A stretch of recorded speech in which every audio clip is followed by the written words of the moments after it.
mean, different people define social policy differently, all right? I mean, I define it in terms of the way governments intervene in the economy in order to achieve certain social objectives, all right? And I tend to talk about the 3 R's of social policy. By that I mean redistribution, which is one R, regulation, which is another R, and rights, which is another R.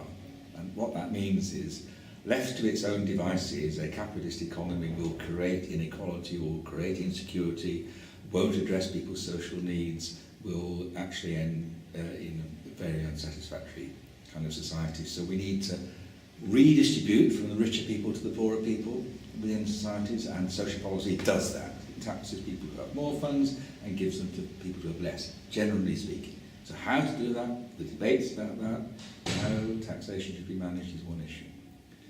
Regulation is about ensuring, for example, that employers respect the working conditions of people who are in employment, that there is a social objective to enterprises as well as a simple profit-making objective, if you like.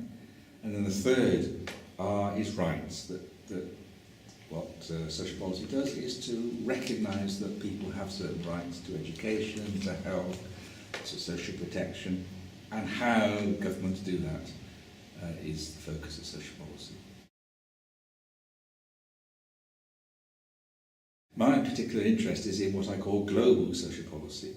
That means the way in which globalisation, the way in which international interconnectedness, the way in which different organisations like the World Bank, like the International Monetary Fund, like the UN, like transnational corporations, and so on, the way they influence countries in terms of their social policies.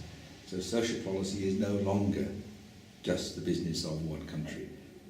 Countries can't solve these problems by themselves, of poverty or inequality or poor health. They have to cooperate, but also there are international agencies that advise countries about what they should do, and therefore I'm interested in, if you like, what those international organisations are saying about social policy questions. What does the World Bank say? What does the ILO say?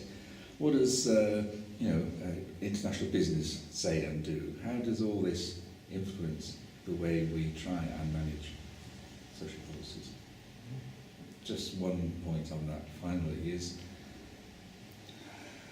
because we live in a globalised world, there is a real danger these days that countries compete with each other to gain investment, to secure jobs. And the problem is that because companies can move from one place to another, there's a temptation that they'll move to those places where they have to be taxed less and therefore provide less social security and less social welfare provision. That's a fundamental issue. How to deal with that, how to, if you like, make globalisation more fair, more just, so that there is a global social policy as well as just a national social policy is what I'm interested in. Thinking about the UK and thinking about national social policy for a moment, as I keep saying, you cannot separate national from international, right? What I see that interested me recently is the amount of concern that's being expressed by social movements and social groups about the failure of some companies to pay their fair share of taxation. Starbucks are not paying their share of taxation, Vodafone are not paying their share of taxation. A number of very well-known companies are really investing in tax havens, in various ways in which they can avoid paying taxation. That's a fundamental issue of social policy. How on earth can governments pay for health, education and social services if there are not taxes from people who are better off and from industry which is better off? And so that is happening now, there's a lot of awareness of it and is a very important issue.